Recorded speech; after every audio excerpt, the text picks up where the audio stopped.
Hello viewers. Ratnesh C S channel में मैं रत्नेश गुप्ता आप सभी का हार्दिक स्वागत करता हूं। और अब आज हम M P TET Madhya Pradesh शासन की एम पी टेट जिसे बोलते हैं मध्य प्रदेश प्राथमिक टीचर्स रिक्रूटमेंट टेस्ट 2024 के बारे में बात करेंगे। और इसका नोटिफिकेशन निकल गया है, रूल बुक भी आ गई है। आप जैसा कि स्क्रीन पर देख रहे हैं। अच्छा, आगे चैनल को आगे से वीडियो को आगे से बढ़ाने से पहले आप सभी लोगों से कह रहा हूं कि मेरे चैनल को सब्सक्राइब कर लीजिए और बेल आइकन को ऑल पे प्रेस कर दीजिए। कि जिन्होंने सब्सक्राइब नहीं किया वो सब्सक्राइब कर लें, और जिन्होंने सब्सक्राइब कर लिया है वो बेल आइकन को भी देख ले कि ऑल पे है। ठीक है, ये बहुत ज़रूरी होता है क्योंकि सारे जो भी वीडियो अपलोड होगा उसका नोटिफिकेशन आपको मिल जाएगा। तो ऑनलाइन आवेदन पत्र भरने की प्रारंभ तिथि दिख रही है 1 अक्टूबर 2024। अंतिम तिथि 15 अक्टूबर 2024। संशोधन करने की प्रारंभ तिथि 1 अक्टूबर 2024 और संशोधन करने की अंतिम तिथि 20 अक्टूबर 2024। ठीक है।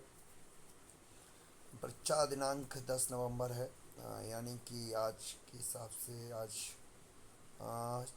3 अक्टूबर है। 3 अक्टूबर के हिसाब से 3 से 3 अक्टूबर नवंबर 7 दिन, 1 महीने 7 दिन एग्ज़ाम को अभी बचे हैं। 30 नवंबर से एग्ज़ाम है। परीक्षा शुल्क है 500। रिजर्व कैटेगरी के लिए 250 और जनरल अनरिजर्व कैटेगरी के लिए 500, जिसमें EWS के लिए भी 250 है। ठीक है, तो 20 रुपये। अब इसके बाद परीक्षा, हाँ, ये एक बात और क्लियर है। फिर ये परीक्षा ऑनलाइन पद्धति से ही है, CBT मोड में। यानी CBT मतलब होता है कंप्यूटर बेस्ड टेस्ट।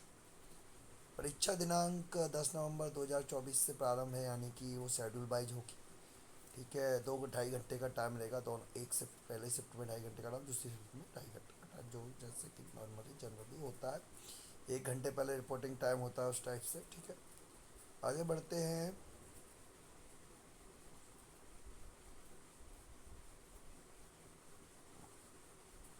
इसके बाद हम आगे बढ़ते हैं। इसकी एलिजिबिलिटी और देख लेते हैं। एलिजिबिलिटी में आज बार कुछ चेंजेस हैं। पद का विवरण प्राथमिक शिक्षक। ठीक है, पद की श्रेणी क्लास 3। आवेदन पत्र कर्मचारी टर्मिनल भोपाल के नेशनल परीक्षा केंद्र रहेगा। शैक्षणिक योग्यता प्राथमिक शिक्षक के भर्ती नियम 2018 नियम 8 की अनुसूची 3 के अनुसार अभ्यर्थियों को निम्नांकित योग्यता धारित करना अनिवार्य होगा। तो कौन कौन सी योग्यता है देख लेते हैं। कम से कम 50% अंकों के साथ हायर सेकेंडरी अथवा इसके समकक्ष, हायर सेकेंडरी अथवा इसके समकक्ष तथा प्रारंभिक शिक्षा में 2 वर्ष का डिप्लोमा या उसके समकक्ष। तो हायर सेकेंडरी उसके समकक्ष, प्रारंभिक शिक्षा में 2 वर्ष का डिप्लोमा या उसके समकक्ष। अब प्रारंभिक शिक्षा में 2 वर्ष का डिप्लोमा क्या है इसको हम आगे देखेंगे। अथवा कम से कम 45% अंकों के साथ हायर सेकेंडरी अथवा इसके समकक्ष अथवा तथा राष्ट्रीय स्नातक शिक्षा परिषद यानी कि NCTE के द्वारा 2002 के अनुसार प्राथमिक शिक्षा शास्त्र में 2 वर्ष का डिप्लोमा और इसमें प्रारंभिक शिक्षा में 2 वर्ष का डिप्लोमा, अथवा कम से कम 50% अंकों के साथ हायर सेकेंडरी अथवा इसके समकक्ष तथा प्रारंभिक शिक्षा शास्त्र में 4 वर्ष स्नातक उपाधि BLED नाम है इसका। ठीक है, B.Ed नहीं है, BLED है। DLED और BLED की बात इसमें की गई है। ठीक है, वहाँ पे 2 वर्ष का डिप्लोमा यानी कि DLED है वो, और ये 4 वर्षीय स्नातक उपाधि यानी BLED है। ठीक है, अथवा कम से कम 50% अंकों के साथ हायर सेकेंडरी अथवा इसके समकक्ष तथा शिक्षा शास्त्र विशेष शिक्षा में 2 वर्षीय डिप्लोमा अथवा स्नातक उपाधि यानी ग्रेजुएशन और प्रारंभिक शिक्षा में 2 वर्षीय डिप्लोमा अथवा इसके समकक्ष। यानी कि हायर सेकेंडरी और ग्रेजुएट लोग और 2 वर्षीय डिप्लोमा या 4 वर्षीय स्नातक डिग्री इसके लिए योग्यता है। ठीक है, तो एक बात क्लियर मैं बता दूं, यहाँ पे जो डिप्लोमा है वो उसे DLED बोला गया है और जो डिग्री है स्नातक उपाधि है उसे BLED बोला गया है। हम लोग स्नातकोत्तर बोलते हैं, लेकिन हमको ज़्यादातर लोगों को ये पता नहीं होता कि स्नातक स्नातकोत्तर क्या होता है। स्नातक मतलब होता है ग्रेजुएशन, और स्नातकोत्तर मतलब पोस्ट ग्रेजुएशन से पीजी भी बोलते हैं। ठीक है, तो एक बात है, हम इतना जानते हैं कि स्नातक मतलब बीए, इतना जनरल भाषा में हम समझ सकते हैं। बीए, बीएससी, बीकॉम ग्रेजुएशन यानी स्नातक, और एमए, एमएससी, एमकॉम, है ना, ये होता है पीजी यानी पोस्ट ग्रेजुएशन स्नातकोत्तर। ठीक है, इसके बाद आगे बढ़ते हैं। ये नॉर्मल बात है कि भैया 50% अंकाई अंक और 60% होंगे अन्य राज्य के आवेदकों के लिए। ठीक है, अब हम अब अगला पॉइंट पे हम सीधे आ जाते हैं। ऑनलाइन आवेदन, ये प्राथमिक शिक्षक के लिए वेतन क्या रहेगा, तो 23,000 25,300 रुपये मूल वेतन रहेगा, प्लस महंगाई भत्ता डीए। ठीक है, परिवीक्षा अवधि में जो नियम है उसके हिसाब से वेतन दे होगा। तो इसके बाद आगे बढ़ते हैं। परीक्षा संचालन, जो आपको जनरली पता ही है सभी को। मूल्यांकन पद्धति, प्रत्येक प्रश्न 1 अंक का होगा, ऋणात्मक मूल्यांकन नहीं होगा, क्लियर लिखा है। ठीक है, और एक बात और क्लियर मैं बता दूं कि इसमें ऑनलाइन परीक्षा पद्धति से एग्ज़ाम है। ठीक है, तो इसमें ऑब्जेक्शन आते हैं बाद में, ऑप्शन के बाद अभी वो मूल्यांकन होता है, इस टाइप से पूरा रहता है। आगे बढ़ते हैं। नॉर्मलाइजेशन पद्धति बताई हुई है। यदि किसी 100 प्रश्नों के प्रश्न पत्र में 2 प्रश्न रद्द किए जाते हैं और यदि अभ्यर्थी 98 प्रश्नों में से 90 अंक प्राप्त तो उसके अंकों की गणना इस टाइप से होगी। नॉर्मलाइजेशन पद्धति भी बताई गई है, क्योंकि पेपर का पैटर्न शेड्यूल वाइज होता है और शेड्यूल में पेपर का स्टैंडर्ड अलग होता है, इसलिए नॉर्मलाइजेशन भी होता है। आगे बढ़ते हैं। ठीक है, अनुचित साधन वगैरह जो आप सभी जानते ही हैं, जो नॉर्मल बातें हैं। अब हम सीधे परीक्षा के पाठ्यक्रम पर आते हैं। यहाँ पे आते हैं, और यहाँ पे आगे परीक्षा पाठ्यक्रम है।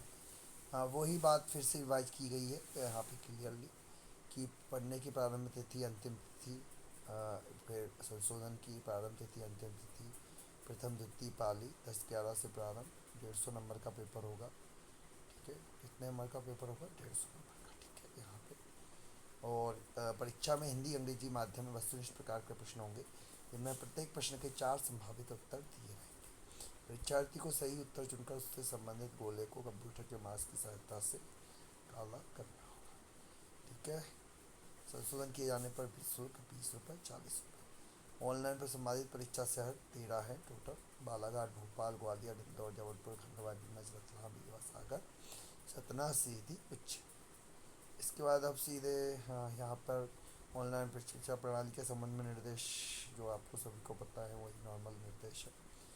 अब इसके बाद हम सीधे परीक्षा योजना एवं पाठ्यक्रम पर आ जाते हैं। इसको हम ध्यान से बिल्कुल एक एक पॉइंट को पढ़ेंगे। अध्याय 3, प्राथमिक शिक्षक पात्रता परीक्षा 2024 हेतु परीक्षा योजना एवं पाठ्यक्रम। परीक्षा योजना: पात्रता परीक्षा हेतु 150 अंकों का एक प्रश्न पत्र होगा, और परीक्षा की अवधि 2.5 घंटे की होगी। ठीक है, 150 अंकों का पेपर होगा, ड्यूरेशन होगी 2.5 घंटे, समय मिलेगा 2 घंटे 30 मिनट। प्रत्येक प्रश्न 1 अंक का होगा, ऋणात्मक मूल्यांकन नहीं होगा, क्लियर है, नेगेटिव मार्किंग नहीं है। आपको जो भी 150 अंक का प्रश्न पत्र है उस हिसाब से पूरा आपको 150 क्वेश्चन आएंगे, 150 नंबर के रहेंगे, तो आपको सारे आंसर, सारे क्वेश्चन सॉल्व करने, नेगेटिव मार्किंग नहीं है। परीक्षा की सचना विषय वस्तु निम्नानुसार होगी। विषय वस्तु प्रश्नों की संख्या और कुल अंक। पहला पॉइंट है बाल विकास एवं शिक्षा शास्त्र, इसे बोलते हैं child development and pedagogy. 30 question 30 number के। भाषा नंबर 1 लैंग्वेज 1 30 क्वेश्चन 30 नंबर के। भाषा नंबर 2 लैंग्वेज 2 30 क्वेश्चन 30 नंबर के। गणित मैथमेटिक्स 30 क्वेश्चन 30 नंबर के। यहाँ पे एक बात और क्लियर बता दूँ, भाषा 1 भाषा 2 के बाद गणित जो है उसके अंदर भी पीडागोगी से संबंधित थोड़े क्वेश्चन आते हैं, कि गणित को कैसे पढ़ाया जाए, शिक्षा शास्त्र। ऐसे ही पर्यावरण अध्ययन से संबंधित भी पीडागोगी के क्वेश्चन हो सकते हैं। ठीक है, तो ये बात पीडागोगी को आप थोड़ा सा इसमें मान के चलो, कि पीडागोगी को आपको हर चीज़ में इंक्लूड करना है। पीडागोगी का मतलब होता है शिक्षा शास्त्र, कि आप शिक्षा शास्त्र, इसीलिए BLED और DLED में यही शिक्षा शास्त्र है पीडागोगी। प्रश्नों की प्रकृति एवं स्तर निम्नानुसार होगा। बाल विकास एवं शिक्षा शास्त्र के प्रश्न 6 से 11 वर्ष आयु समूह के शिक्षण एवं सीखने के शैक्षिक मनोविज्ञान पर आधारित होंगे। भाई थोड़ा हिंदी है, हम ज़्यादातर इंग्लिश यूज करते हैं। बाल विकास शिक्षा शास्त्र यानी CDP, ठीक है, इसको हम शॉर्ट में बोलेंगे। शैक्षिक मनोविज्ञान को बोलेंगे यहाँ पर एजुकेशनल साइकोलॉजी। और टीचिंग जो विशिष्टताओं की समझ, आवश्यकता, विभिन्न प्रकार के शिक्षार्थियों का मनोविज्ञान, शिक्षार्थी के साथ संवाद और सिखाने हेतु अच्छे फैसिलिटी की विशेषता एवं गुणों पर आधारित होंगे। यहाँ पे शिक्षार्थी से मतलब है विद्यार्थी से, ठीक है। भाषा नंबर 1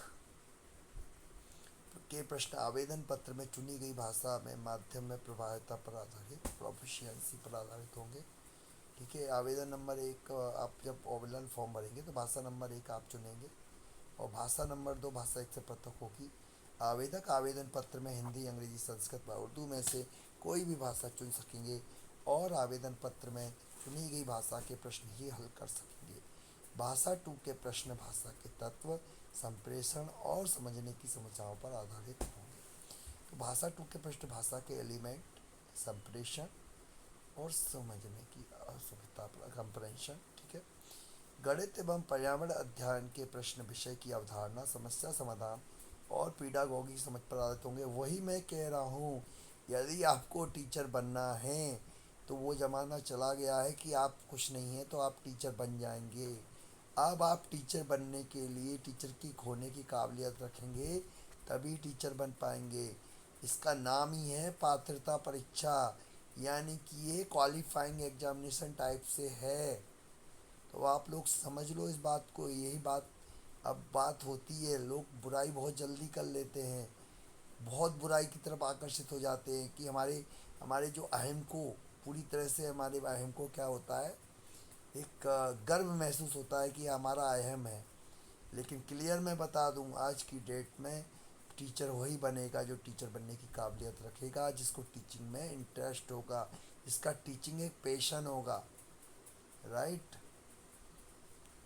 अब आगे बढ़ते हैं। प्रश्न पत्र में प्रश्न मध्य प्रदेश राज्य की कक्षा 1 से 5 के प्रचलित पाठ्यक्रम पाठ्य पुस्तकों के टॉपिक्स पर आधारित होंगे, लेकिन इनका कठिनाई स्तर एवं संबद्धता हाई स्कूल स्तर तक की हो सकती है।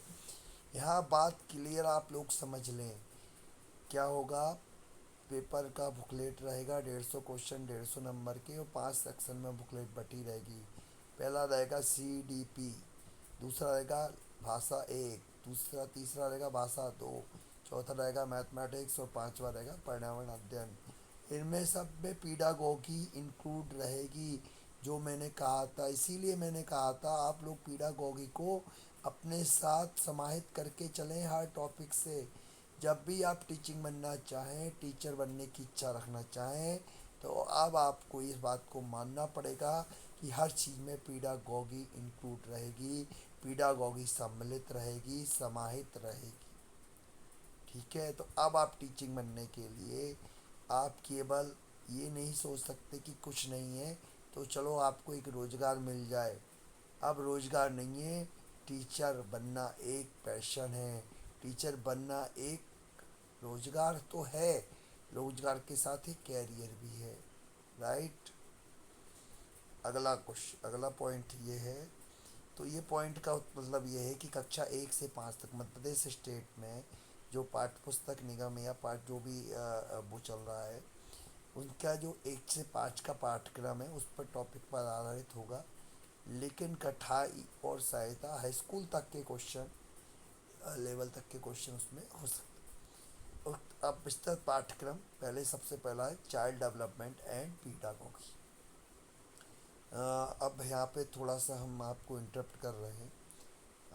ये वीडियो बनाने से पहले मैं आप सभी को बताना चाहता हूँ कि मैंने MP टेट यानी मध्य प्रदेश शिक्षक पात्रता परीक्षा, संविदा शिक्षक पात्रता परीक्षा का नाम पहले था, मैंने 2005 और 2011-12 में इस एग्ज़ाम को मैं पास कर चुका हूँ इंजीनियर होने के बावजूद भी। तो आप लोगों को गाइड करने के लिए एक गाइड करने के लिए क्या कहते हैं, क्वालिफाइंग गाइड आपको मिल सकता है मेरे रूप में। तो आप इस पे डाउट बिल्कुल ना करें। ये बात बताना इसलिए भी ज़रूरी थी क्योंकि कहीं ना कहीं इंजीनियर के लिए ये बात कही जाती है कि किस तरह से ये टीचिंग लाइन में इंक्लूड होंगे, वो भी स्कूल लेवल पर। ठीक है, आगे है बाल विकास एवं शिक्षा शास्त्र, CDP इसका नाम हम रखेंगे, शॉर्ट फॉर्म एक्रोनिम यूज करेंगे, क्या रखेंगे, CDP। आप लोग भी जब तैयारी करें तो इसको बोलें CD। ठीक है, CDP के 30 क्वेश्चन, 15 प्रश्न बाल विकास के और 15 प्रश्न शिक्षा शास्त्र के। ठीक है, तो बाल विकास के प्रश्न देख लेते हैं। बाल विकास की अवधारणा एवं इसका अधिगम से संबंध। अब मैं आपको बता दूं हिंदी कितनी कठिन हो सकती है, इस बात को आप यहाँ समझ लीजिए। यहाँ अधिगम से संबंध, अधिगम का मतलब क्या होता है पता है? अधिगम का इंग्लिश ट्रांसलेशन होता है लर्निंग। अब अधिगम देख के तो ऐसा लग रहा है पता नहीं कौन सा कैसा वर्ड है, लेकिन इंग्लिश में सबको पता है ये होता है लर्निंग। विकास और विकास को प्रभावित करने वाले कारक, इसमें कोई दिक्कत नहीं आएगी आपको। आगे है बाल विकास के सिद्धांत। ठीक है, बाल विकास के सिद्धांत। अगला पॉइंट है बालकों का मानसिक स्वास्थ्य एवं व्यवहार संबंधी समस्याएं। ठीक है, आगे है वंशानुक्रम एवं वातावरण का प्रभाव, समाजीकरण प्रक्रियाएं, सामाजिक जगत एवं बच्चे, शिक्षक अभिभावक साथी। अब आगे है कुछ हमारे पाश्चात्य के जो रह चुके हैं बहुत ही प्रसिद्ध। मैंने भी इनको अभी देहरादून में जब मैंने क्या कहते हैं POT प्रिंसिपल ऑफ टीचिंग पढ़ा था, उसका नाम वैसे ट्रेनिंग मैथोलॉजी था, पहले प्रिंसिपल ऑफ टीचिंग हुआ करता था। तो उसमें ये सब पियाजे, पॉवलोव, कोहलर और थॉर्नडाइक दोनों सबको मैंने पढ़ा है, तो इसके बारे में मुझे अच्छी जानकारी है। बाल केंद्रित एवं प्रगतिशील शिक्षा की अवधारणा, यहाँ पे मुझे ख्याल से कोई दिक्कत नहीं है समझने में। आगे है बुद्धि की रचना का आलोचनात्मक स्वरूप और उसका मापन। कुछ नहीं, इंटेलिजेंस का मेजरमेंट है, बहुआयामी आयामी बुद्धि, मल्टी डायमेंशनल इंटेलिजेंस। व्यक्तित्व और उसका मापन, पर्सनैलिटी एंड इट्स मेजरमेंट। भाषा और विचार, सामाजिक निर्माण के रूप में जेंडर, जेंडर की भूमिका, लिंग भेद और शैक्षिक प्रथाएं। ये एम्प्लॉयबिलिटी स्किल में भी ये पॉइंट है, जेंडर वाला, लिंग भेद है ना। अधिगमकर्ताओं में व्यक्तिगत भिन्नताएं, जो लर्न कर रहे हैं कौन कौन सी भाषा, जाति, लिंग, संप्रदाय, धर्म आदि की विशेषताओं पर आधारित भिन्नताओं की समझ। अधिगम के लिए आकलन और अधिगम का आकलन में अंतर। लर्निंग, अधिगम माने लर्निंग और आकलन मतलब वैल्यूशन।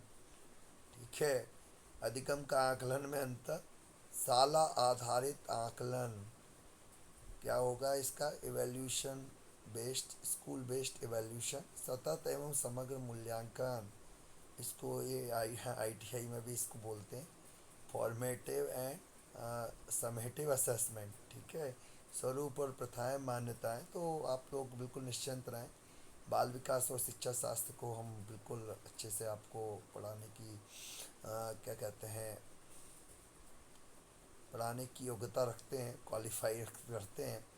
और ये सब चीज़ें, इनमें से भी कुछ टॉपिक्स हैं ना हमने पढ़े भी हैं ट्रेनिंग में, प्रिंसिपल ऑफ टीचिंग में, ट्रेनिंग मैथोलॉजी में। फॉर्मेटिव असेसमेंट क्या होता है इसको हमने यूज़ भी किया है। ठीक है, तो एज ए टीचर मैं भी ITI कॉलेज में मतलब फैकल्टी में हूँ, मेरा डिजिग्नेशन ट्रेनिंग ऑफिसर है, लेकिन काम वही है, फैकल्टी है, शिक्षा, टीचिंग, ट्रेनिंग। हम लोग ट्रेनिंग देते हैं, ट्रेनिंग ऑफिसर की शिक्षा अधिकारी।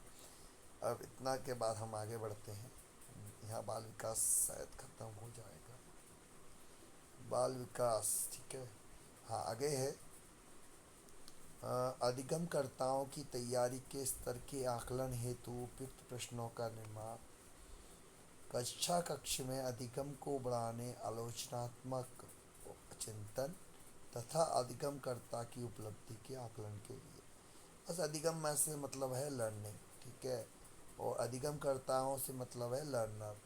ठीक है, तो बस इतना, यदि आप इस पॉइंट को समझ लो और तो मेरे ख्याल से इस पॉइंट को समझने में कोई दिक्कत नहीं आएगी। ठीक है, जो लर्नर है उसके बेस के आधार पर अप्रोप्रिएट क्वेश्चंस का निर्माण करना, क्वेश्चन पेपर का। ठीक है, क्वेश्चन पेपर, यस। आगे है समावेत बेसिक शिक्षा की अवधारणा एवं विशेष आवश्यकता वाले बच्चों की समझ। यहाँ विशेष आवश्यकता वाले मतलब होते हैं जिससे दिव्यांग लोग हैं, या फिर जिसे हम बोलते हैं स्पेशल डिसेबिलिटी, है ना। अलान्वित एवं वंचित वर्गों सहित विभिन्न पृष्ठभूमियों के अधिगमकर्ताओं की पहचान, अधिगम कठिनाइयों, क्षति आदि से ग्रस्त बच्चों की आवश्यकताओं की पहचान, प्रतिभावान सृजनात्मक विशेष क्षमता वाले अधिगमकर्ताओं की पहचान, समस्याग्रस्त बालक पहचान एवं निदानात्मक पक्ष, बाल अपराध कारण एवं प्रकार। ठीक है, बस अधिगम मतलब लर्निंग होता है। उसके बाद मेरे ख्याल से इन पॉइंट को कोई समझने में आवश्यकता दिक्कत नहीं आएगी। अधिगम माने होता है लर्निंग, अधिगम करता मतलब लर्नर। ठीक है, आगे अधिगम और शिक्षा शास्त्र पेडागोगी, इसको पेडागोजी बोलते हैं। 10 प्रश्न। बच्चे कैसे सोचते हैं और सीखते हैं? बच्चे शाला प्रदर्शन में सफलता प्राप्त करने में क्यों और कैसे असफल होते हैं? शिक्षण और अधिगम की मूलभूत प्रक्रियाएं। ठीक है, बच्चों के अधिगम की रणनीतियाँ। अधिगम एक सामाजिक प्रक्रिया के रूप में, अधिगम का सामाजिक संदर्भ। अधिगम मतलब लर्निंग, फिर वही बात। समस्या समाधान करता और वैज्ञानिक अन्वेषक के रूप में बच्चा। बच्चों में अधिगम की वैकल्पिक धारणाएं, कौमा बच्चों की त्रुटियों को अधिगम प्रक्रिया में सार्थक कड़ी के रूप में समझना। अधिगम को प्रभावित करने वाले कारक, अवधान और उच्च संज्ञान और संवेग, अभिप्रेरणा और अधिगम, अधिगम में योगदान देने वाले कारक, व्यक्तिगत और पर्यावरणीय, निर्देशन एवं परामर्श, डायरेक्शन एंड कंसल्टिंग, अभिक्षमता और उसका मापन। आप लोगों ने देखा होगा, इसे बोलते हैं, आप लोगों ने बहुत सुना होगा, इसे ही बोलते हैं अभिक्षमता, उसका मापन। एप्टीट्यूड एंड इट्स मेजरमेंट, स्मृति और विस्मृति, मेमोरी और डिमोमोरी, वी कैन से। तो बस आप लोग अधिगम की बात ज़्यादा हो रही है। कुल मिला के आपको लर्निंग और लर्नर वाले पॉइंट पे ज़्यादा ध्यान देना है। यही इसका पीडागोगी और ये है ना जो बाल विकास शिक्षा शास्त्र, इसका मैक्सिमम पॉइंट आपको अधिगम के अंतर्गत ही सब कुछ मिलेगा। ठीक है, तो आगे हम बढ़ते हैं। यहाँ पे हमने चाइल्ड डेवलपमेंट एंड पीडागोगी के सिलेबस को समझा, पढ़ा, देखा। आगे बढ़ते हैं। हिंदी भाषा 30 प्रश्न। हिंदी भाषा 30 प्रश्न, तो ये भी 2 सेक्शन में बटा हुआ है। भाषाई समझ अवबोध। भाषाई समझ अवबोध के लिए 2 अपठित दिए जाएंगे। यहाँ होता है अपठित मतलब अनसीन पैसेज। अपठित का मतलब क्या होता है? आप लोगों ने शुरू से आप लोग हिंदी पढ़ रहे हैं। अपठित मतलब होता है जो पढ़ा ना हो। अब पढ़ा ना हो से मतलब ये होता है कि जैसे आपकी हिंदी की पाठ्य पुस्तक है, भाई आपके जो गद्यांश और पद्यांश है वो तो आप पढ़े होंगे कभी ना कभी। अब अनसीन में भी हो सकता है आपको ऐसा टॉपिक पैसेज मिल जाए जो उस साल की में पुस्तक में ना हो, दूसरी किसी साल की पुस्तक में हो, लेकिन वो अनसीन पैसेज में आएगा। इसमें एक गद्यांश, नाटक, एकांकी, घटना, निबंध, कहानी आदि से दशा दूसरा अपठित पद्य के रूप में हो। इस अपठित में से समझ, अवबोध, व्याख्याएं, व्याकरण एवं मौखिक योग्यता से संबंधित प्रश्न किए जाएं। गद्यांश साहित्यिक, वैज्ञानिक, सामाजिक, समरसता, तात्कालिक घटनाओं पर आधारित हो सकते हैं। एक बात और फिर मैं बता दूं, एक कक्षा 1 से 5 की जो हिंदी की पुस्तक है, पर्यावरण की पुस्तक है और गणित की पुस्तक है, उनका आप अध्ययन कर लें अच्छे से। और एक बात और क्लियर कही गई है कि कठिनाई का स्तर हाई स्कूल तक का, समझ एवं कठिनाई का स्तर हाई स्कूल तक का हो सकता है। ठीक है, ये एक संभावना दिखाई गई। तो जब संभावना दिखाई गई है तो क्यों ना हम 1 से 10 तक की हिंदी की पुस्तक का अध्ययन कर लें।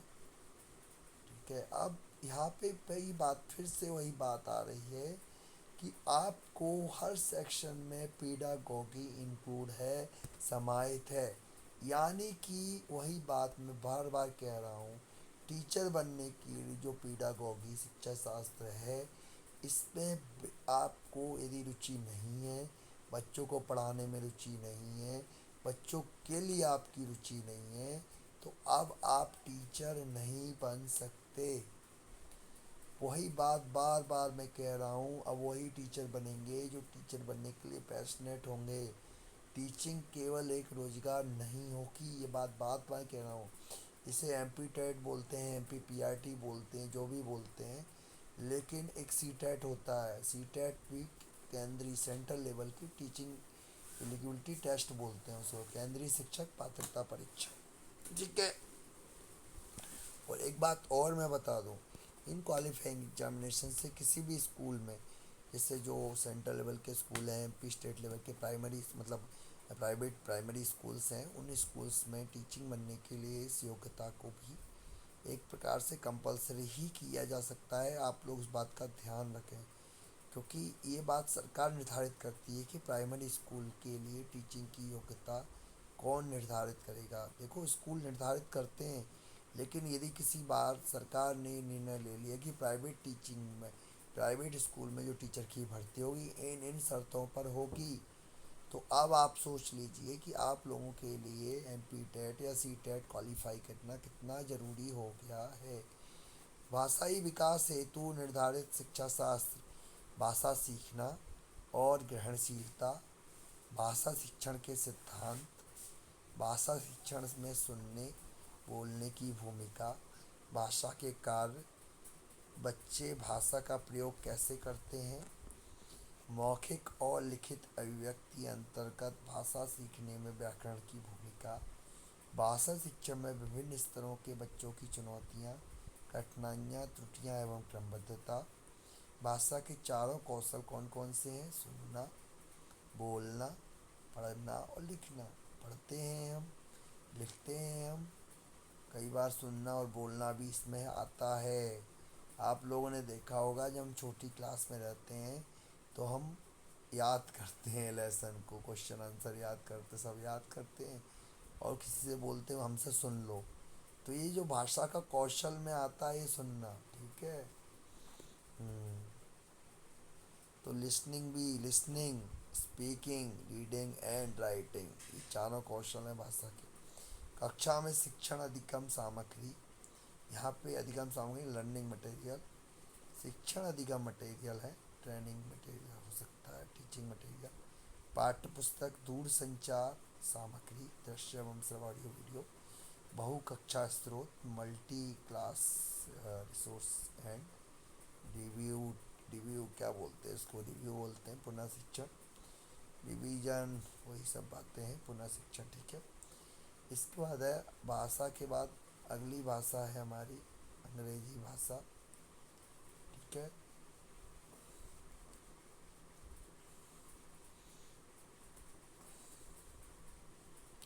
संस्कृत भाषा, उर्दू भाषा, हाँ गणित, यहाँ पे गणित आ गया। यानी हाँ, एक भाषा आप एक भाषा चुनेंगे, दूसरी भाषा आप इंग्लिश चुनेंगे। तो हिंदी भाषा के बाद इंग्लिश भाषा की हम बात कर लेते। 30 क्वेश्चन यहाँ पे हमने, देखो वही बात मैं कह रहा हूँ, हर इस एग्जाम का में हर सेक्शन में पीडागोगी रहेगी। इंग्लिश के अंदर भी पीडागोगी है, ठीक है। अब इंग्लिश के अंदर भी पीडागोगी, अपन ने इतनी इंग्लिश पढ़ी हुई नहीं है कि नहीं, लेकिन हाँ इसमें पीडागोगी है। Two unseen passage, prose passage, discursive और लिटरेरी और नैरेटिव और scientific, with question on comprehension, grammar and verbal ability. इस चीज़ को समझ के आप समझ गए होगे, इतनी सी बात समझ लो, जो बात हिंदी में लिखी वही यहाँ बात इंग्लिश में लिखी है। Pedagogy of language development, 15 question.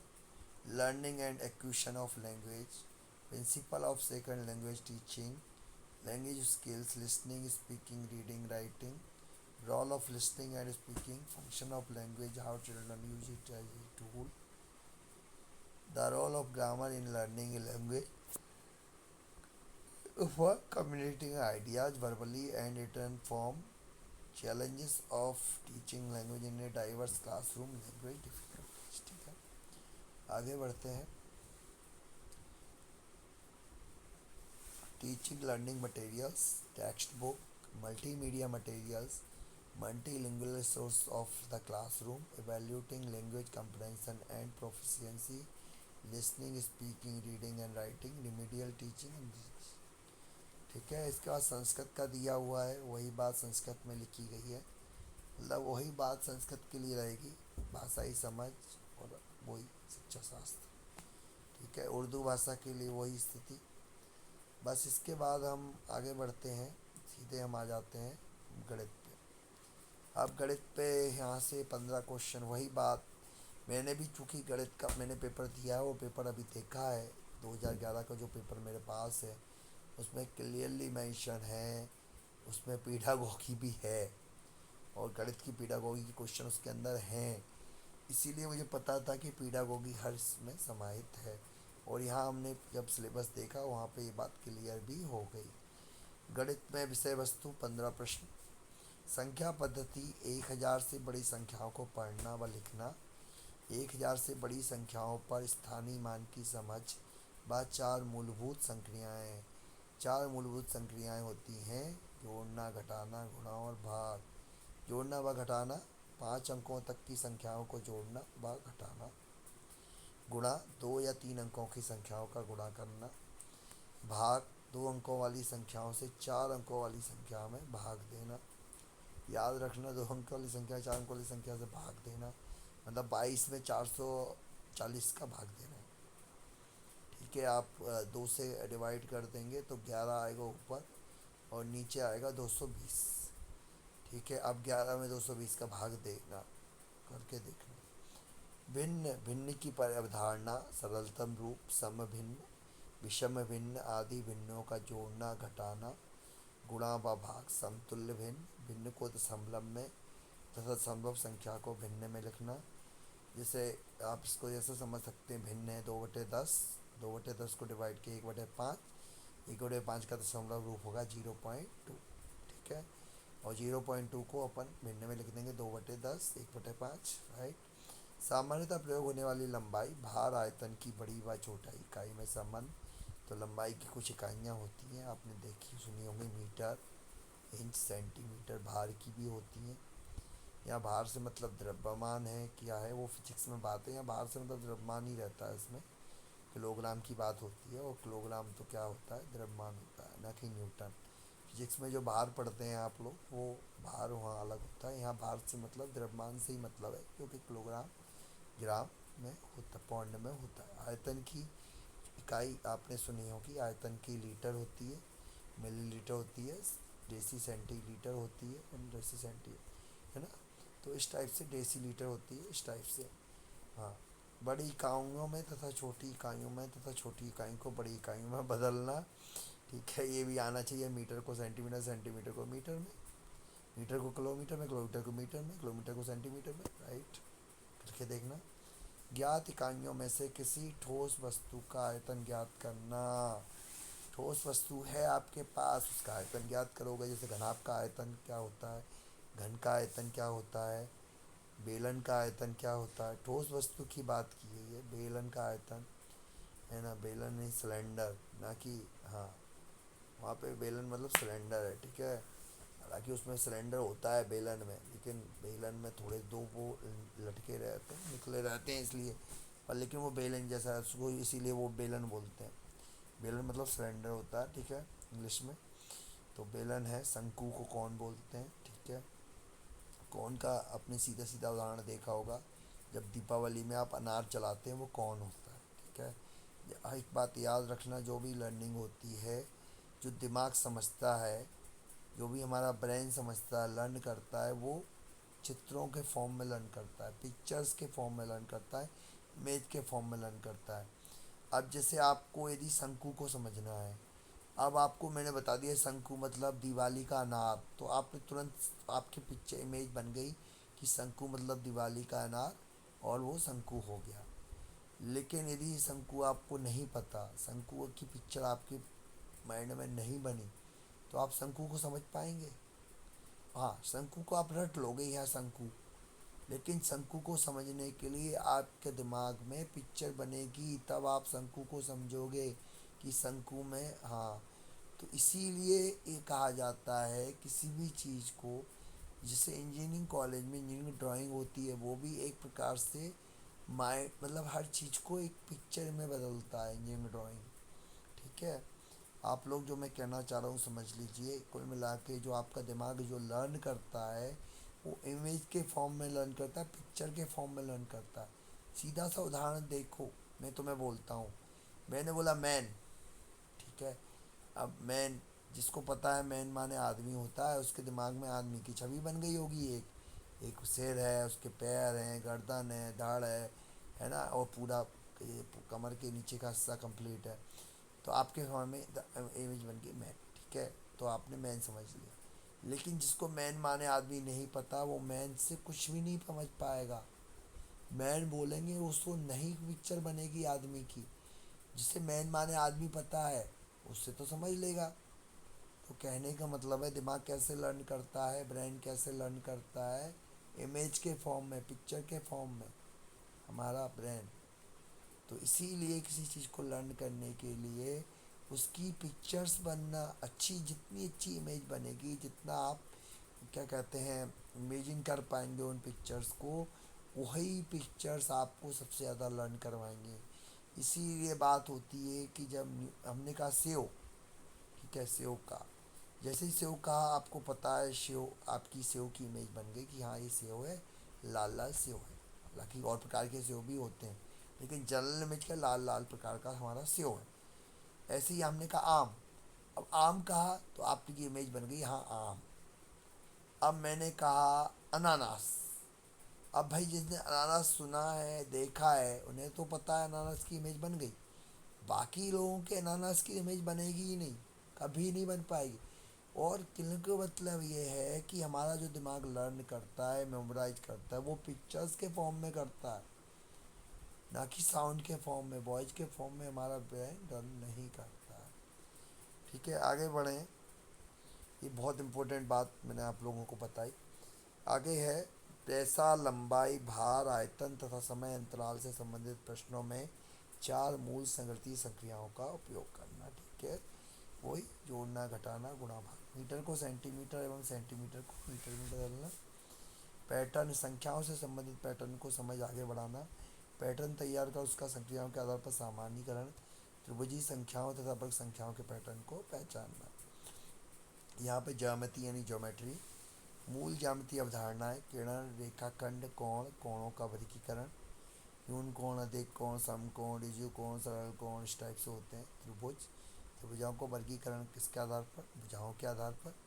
समबाहु, विषमबाहु, समद्विबाहु, कोणों के आधार पर न्यून कोण त्रिभुज, विषम कोण त्रिभुज, अधिक कोण त्रिभुज, न्यून कोण त्रिभुज, समकोण त्रिभुज। ठीक है। वृत्त के केंद्र, त्रिज्या तथा व्यास की पहचान एवं समझ। केंद्र होता है, त्रिज्या होती है और व्यास होता है, सबको पता है। वृत्त त्रिज्या व व्यास में परस्पर संबंध, त्रिज्या व्यास में परस्पर संबंध होता है। आर बराबर डी बाई टू या D by R by two. सममित आकृति, प्रवेश आधार पर समांतर रेखा व लंबवत रेखा की समझ। सरल ज्यामितीय आकृतियाँ, त्रिभुज, आयत, वर्ग का क्षेत्रफल। त्रिभुज का क्षेत्रफल, आयत का क्षेत्रफल, वर्ग का क्षेत्रफल। ठीक है, वही बात यहाँ फिर लागू हो रही है।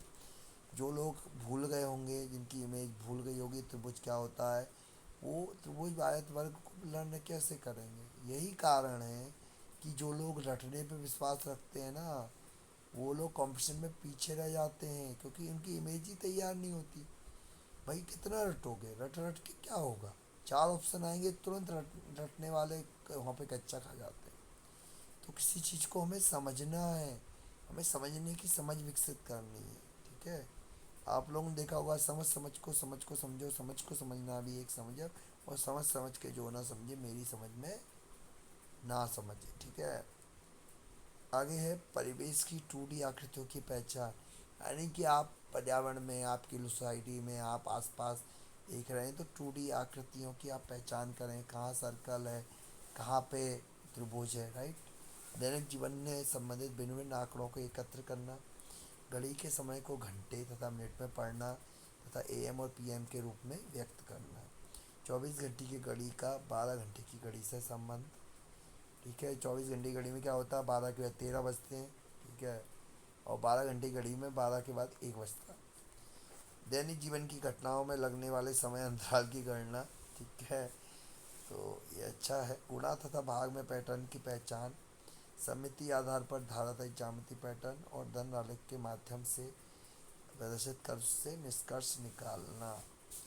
आगे है गणित शिक्षण द्वारा चिंतन एवं तर्क शक्ति का विकास करना।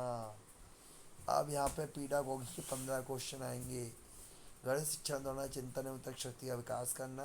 पाठ्यक्रम में गणित का स्थान, गणित की भाषा, प्रभावी शिक्षण हेतु प्रवेश आधारित उपयुक्त शैक्षणिक सामग्री का निर्माण एवं उसका उपयोग करने की क्षमता का विकास करना। मूल्यांकन की नवीन विधियाँ। आप टीचर बनने जा रहे, तो यहाँ पे आपको विद्यार्थियों को पढ़ाना है। अब उनको पढ़ाने के लिए आपको मतलब जो शिक्षा शास्त्र है, कैसे आप गणित पढ़ाएंगे, ये बात की गई है इसमें। मूल्यांकन की नवीन विधियाँ, निर्णात्मक परीक्षा में अपना शिक्षण की क्षमता का विकास। री टीचिंग, गणित शिक्षण की नवीन विधियों का कक्षा शिक्षण में उपयोग करने की क्षमता। इसके बाद है पर्यावरण अध्ययन, वही 30 प्रश्न। यहाँ भी शायद पीडागोगी के 15 क्वेश्चन और थ्योरी के 15 क्वेश्चन आएंगे। यहाँ नहीं है, ठीक है। यहाँ 20 क्वेश्चन है। विषय वस्तु, हमारा परिवार हमारे मित्र। नंबर 1, हमारा परिवार हमारे मित्र। परिवार और समाज से सहसंबंध, परिवार के बड़े बूढ़े बीमार किशोर विशिष्ट आवश्यकता वाले बच्चों की देखभाल, उनके प्रति हमारी संवेदनशीलता। हमारे पशु पक्षी, हमारे पालतू पशु पक्षी, मालवाहक पशु, हमारे आसपास के परिवेश में जीव जंतु, जानवरों पर प्रदूषण का प्रभाव, बड़े पेड़ पौधे, स्थानीय पेड़ पौधे, पेड़ पौधों एवं मनुष्यों की अंतर्निर्भरता, वनों की सुरक्षा और उनकी आवश्यकता और महत्व, पेड़ पौधों पर प्रदूषण का प्रभाव, हमारे प्राकृतिक संसाधन, प्रमुख प्राकृतिक संसाधन, उनका संरक्षण, ऊर्जा के पारंपरिक और नवीनीकृत स्रोत।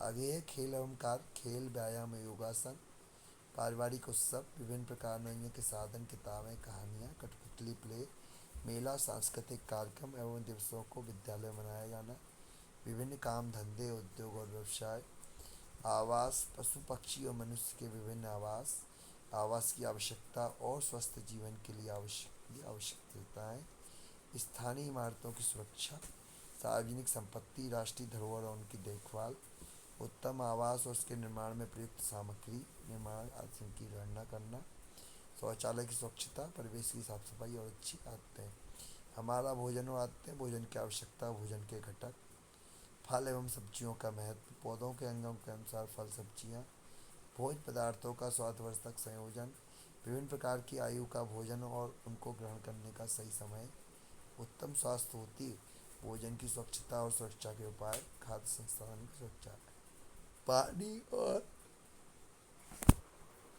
पानी और हवा प्रदूषण एवं संक्रमण, जीवन के लिए स्वच्छ पानी और स्वच्छ हवा की आवश्यकता, स्थानीय मौसम, जल चक्र और जलवायु परिवर्तन के प्रभाव और जलवायु परिवर्तन में हमारी भूमिका, पानी के स्रोत, उसके सुरक्षित रखरखाव और संरक्षण एवं पोषण के तरीके, संक्रमित वायु एवं पानी से होने वाले रोग, उनका उपचार और बचाव और अन्य संक्रामक रोग, हवा, पानी, भूमि का प्रदूषण और उससे सुरक्षा, विभिन्न अपशिष्ट पदार्थों और उनका प्रबंधन, उचित निस्तारण, भूकंप, बाढ़, सूखा आदि आपदाओं से सुरक्षा और बचाव के उपाय, आपदा प्रबंधन, प्राकृतिक संसाधनों का संपोषित प्रबंधन, संसाधनों का उचित दोहन,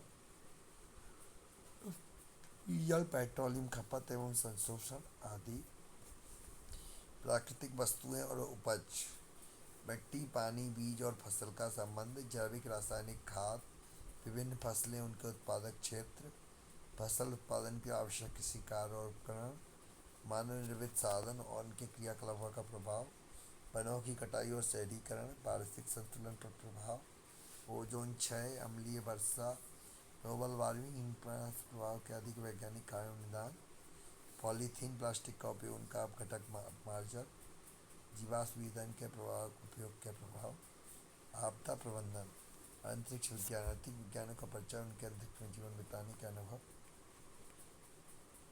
अंतरिक्ष जीवन के वैज्ञानिक तथ्य, जीवन की संभावनाएं, अंतरिक्ष यान, अंतरिक्ष खोजें एवं भविष्यवाणियाँ। इसके बाद 10 क्वेश्चन पेडागॉजी के साथ आएंगे। पर्यावरण अध्ययन की अवधारणा और उसकी आवश्यकता, पर्यावरण अध्ययन का महत्व, समेकित पर्यावरणीय शिक्षा, पर्यावरण शिक्षा के सूत्र एवं दायित्व। पर्यावरण शिक्षा का विज्ञान और सामाजिक विज्ञान से सहसंबंध। अवधारणाओं के स्पष्टीकरण हेतु प्रविधियाँ और गतिविधियाँ। परिवेशीय भ्रमण। प्रयोगात्मक कार्य, वैयक्तिक कार्य और उनका महत्व। चर्चा, परिचर्चा, प्रस्तुतिकरण और समूह शिक्षण व्यवस्था से सीखना। सतत व्यापक मूल्यांकन। शिक्षण के दौरान प्रश्न पूछना, मुखर और लिखित अभिव्यक्ति के अवसर देना। वर्कशीट एवं एनेक्डोटल रिकॉर्ड का प्रयोग। बच्चों की पोर्टफोलियो का विकास करना। केस स्टडी और व्यक्तिगत प्रोफाइल में शिक्षण व्यवस्थाएं। पर्यावरणीय शिक्षा में शिक्षा सामग्री, सहायक सामग्री को उसका अनुप्रयोग। स्थानीय परिवेश की पर्यावरण समस्या, उनके पर्यावरण खोजने की क्षमता का विकास। इसी के साथ ही हमारा ये सिलेबस का पूरा एनालिसिस कंप्लीट होता है। आपको ये वीडियो कैसा लगा आप लोग ज़रूर मुझे कमेंट सेक्शन में कमेंट करें, और यदि आपके कोई सुझाव हों इस वीडियो के लिए, वो भी उनका भी मैं स्वागत करूँगा। इससे अगले वीडियो में और अच्छे से आप लोगों के लिए वीडियो प्रस्तुत कर सकूं।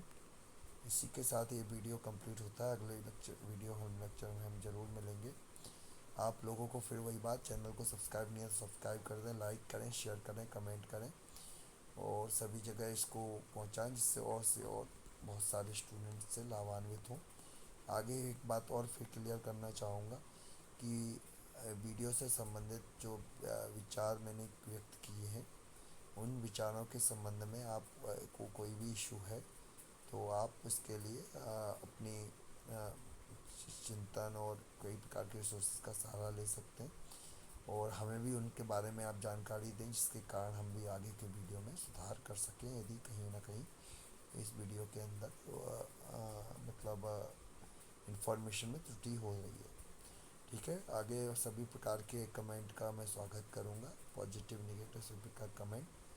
और इन्हीं शुभकामनाओं के साथ आपको मध्य प्रदेश शिक्षक प्राथमिक शिक्षक पात्रता परीक्षा के लिए बहुत बहुत शुभकामनाएं। आगे ये वीडियो के बाद अगला वीडियो में हम ज़रूर मिलेंगे, जो कि टॉपिक वाइज वीडियो या अलग अलग सब्जेक्ट का पूरा अलग अलग एनालिसिस वीडियो भी हो सकता है। ठीक है, अभी रत्नेश क्लासेस ऐप पर आपको कोर्स पब्लिश कर दिया जाएगा, जहां पर आपको इस कोर्स के संबंध में topic wise video, test series, live class वगैरह रहेंगे। ठीक है, जिसका मार्केट रेट से बिल्कुल रीजनेबल रेंज में प्राइस रहेगा। ठीक है, तो इन्हीं शुभकामनाओं के साथ फिर से बेस्ट ऑफ लक। जय हिंद, जय भारत।